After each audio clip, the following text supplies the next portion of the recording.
Hey, good morning, friend. Today is June 27th. It's my birthday, and I'm gonna just do a little walkthrough of what my garden looks like right now. It's about 7 o'clock in the morning, and we're at 80 degrees and about 80% humidity too. So I'm already dripping with sweat. I've done a few things to clean out some pots to get ready for some new seedlings to go in eventually, and perhaps if I pick up something at the garden center today, we'll see. We're in survival mode here because now we're hitting 97, 98, 99 in the afternoon consistently. We haven't had rain in a couple of weeks. I've been praying for rain and at least a cool breeze, which there's no breeze out here right now. So I'm just going to do a quick walk through and show some things that are a little bit different. Actually, that's not true. I'm going to go ahead and do a full walkthrough. So I hope you enjoy, and we'll see what's going on out here. Today I'm going to start here in my shade garden, and the first thing that is different here that you'll notice, I have this tall planter. I've moved it over here because I want to put my Ruby Moon hyacinth bean vine in it, and I was thinking it could probably use that black stake as a trellis. That was my idea. I also kept that sunflower that the squirrel eventually took off every last bud on it a couple of days ago, and I thought that I might be able to use that as a stake. I don't know. So tomatoes are doing well, and I've got some that I really need to pick. And I really think that they're doing well having this shade every afternoon. So that's a 40% shade cloth. And so far so good, but you know what? I usually end up pulling my tomatoes in July. So we'll see if I can get them to survive longer than that. And we'll also see if the tomatoes keep tasting as good as they are right now, because they're really just popping. I pulled out the verbena that I had that was also in the same container it came out of with this coleus, and that's a coleus cutting from the fishnet stockings. There's another coleus. This is also one that I pulled out of a pot. That's one that I grew from seed. Now my son gave me these two Proven Winners Vista bubble gums, and I thought that I would just try them in the landscape. I have never had Vista bubble gums in my landscape before because the rabbits always get to it. So no rabbits have gotten in here, but I think maybe I had budworms or something, because there were actually blooms in here the other day when I planted these two. And then back there is the hummingbird mint, and it's not doing very well. It didn't really like it in the front yard. It got eaten up by, it's probably pill bugs, I guess. And it's not really doing too well back here either. I don't know what to do. This is a cutting from, it's actually not a cutting. This is a seedling that I pulled up over here on the fence line. So maybe that'll grow into a shrub one of these days. And that is a tomato cutting. While I'm thinking about it, so the Vista bubble gums. So the story on the Vista bubble gums for me this year, I didn't have them last year, and I'll admit I have been influenced by another YouTube channel. They have almost 2 million subscribers. I'm sure you know who it is. And they do have Vista bubble gums again this year, but they live in a different part of the country. So when I started shopping for plants this year, back in March, nowhere had any Vista bubble gums.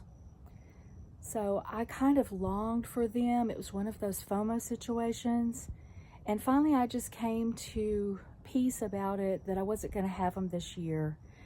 And so I went over to my son's house the other day, and he had two, and he said, "Hey, do you want these?" So I took them, but I just don't really have that same kind of lust for them. So if they grow, it's fine. If they don't, I mean, it's fine. So the hydrangea is still looking really beautiful, and I hope that they continue on this way. I think I've made a good choice by putting them back here, and since I have them in this container, I still have one other place I can move them to that is much more shade, actually basically no sun at all. So we'll just keep watching. So far, no scorching. And this is a quick fire fab.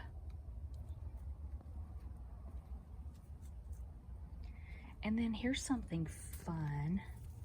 The hosta back here has decided to bloom. So there's a bloom right there, and there's a bud right there. And this was getting a lot of leaf burn when I had it out on the patio, but it's really growing now, and just the color of the leaves, I can tell that there's a difference having it back here in the shade.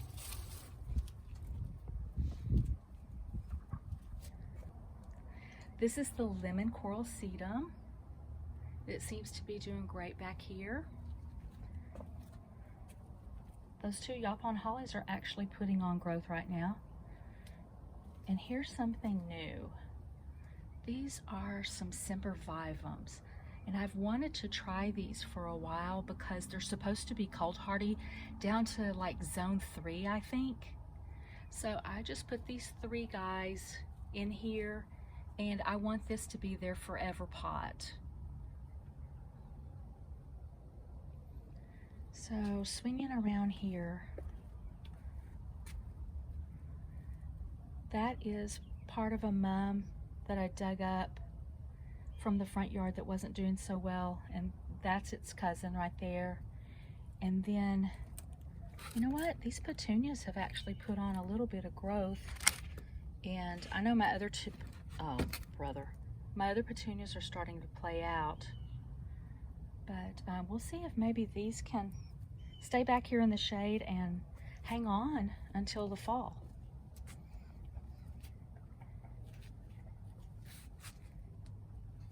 And here's my view when I sit back in the chair back here. It's pretty nice.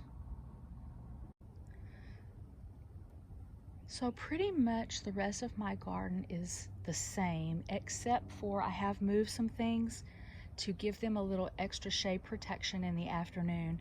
But I want to show you this. Okay, this is what the squirrel does. It comes out to the sunflower, it climbs up, it rides it down, and look, this one is still going for it. So I'm gonna see if that'll actually bloom.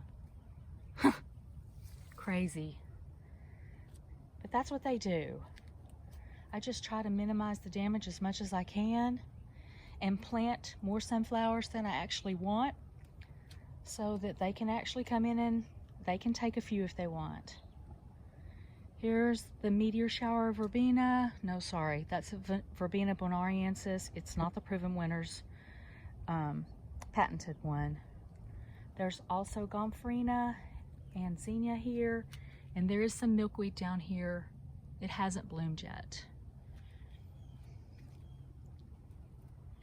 More sunflowers, verbena. I'm really surprised that this ornamental tobacco is still going for it. Lots of seeds, and I'm planning on saving some of those seeds. Actually, I probably won't need all that many because they are tiny. And then there's also a hollyhock growing in there. Here is the rattlesnake master that's also putting on some new buds. It's going to be fun when that actually blooms. Okay, everything here is pretty much the same. The queen lime red zinnias, the bat-faced kufia, more gomphrena. Here we have the gara, the prairie splendor coneflower,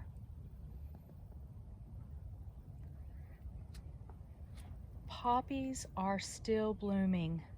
That's crazy to me. I thought that they would all be played out by now. And then the geranium. Still going for it. I think I've had that one since March. Actually, yes, spring break is when I bought that. Rosemary. And then this one, I'm not sure if the yarrow is not really blooming all that much. It is right there. But this one, I can't take that rabbit fence off because I know that the rabbit is going to come bring her kits there. She might do it anyway.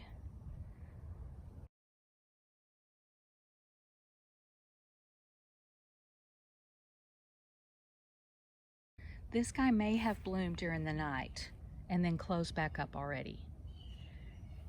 And then I had another one over here. That's the thing about moonflower, is they're not going to bloom until almost dark. But if it opened up, I don't know about it. Still doing well. I still have lots of buds. Now here's something that has really come along, because now I have two. These are those loofahs. I'm still getting a lot more male flowers. I do see female flowers, but I never really see them open up. So I don't know. I mean, I guess it's fine. There's not anything I can do about it. It's just creeping down the fence. All right, peppers are still basically the same. The purple bell pepper and the 2 jalapenos. Rockin' fuchsia is doing a lot better, starting to take off. Something new is going to go in there. And then the milkweed is blooming.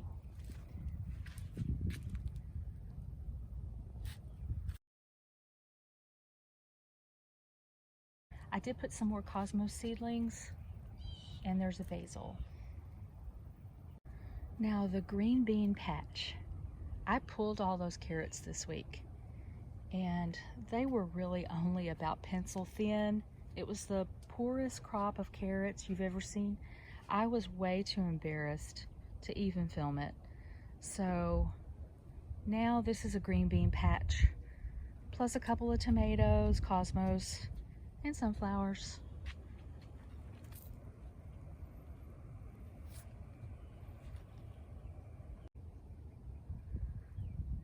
These racks are pretty much still the same.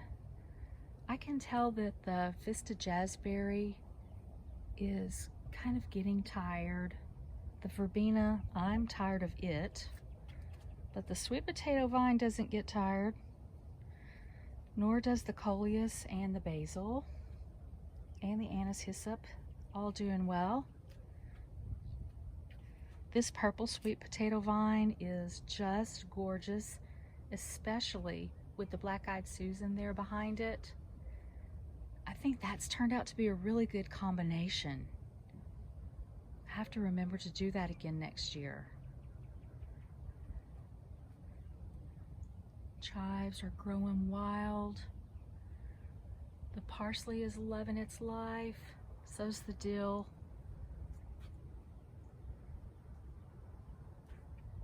This whole planter, I'm really proud of this whole thing, the way that, I guess because it gets that early afternoon shade. Get it watered, it's the morning sun. I think that's just the perfect combination. And then the beautiful fishnet stockings coleus and vinca major. Same coleus here, and English ivy's trailing out. Now here's that last round of seedlings, and so everything's doing really good. I'm excited for the pumpkin on a stick, the black-eyed Susan vine, and then the ruby moon hyacinth bean. Those two are going to go over into that tall Texas planter.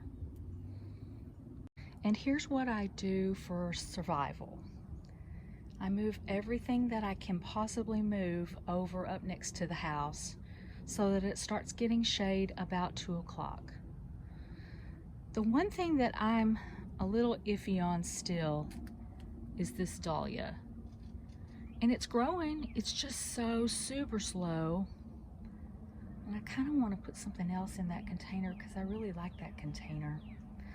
But anyway, the sedums, I just think that they can do better over here having that afternoon shade.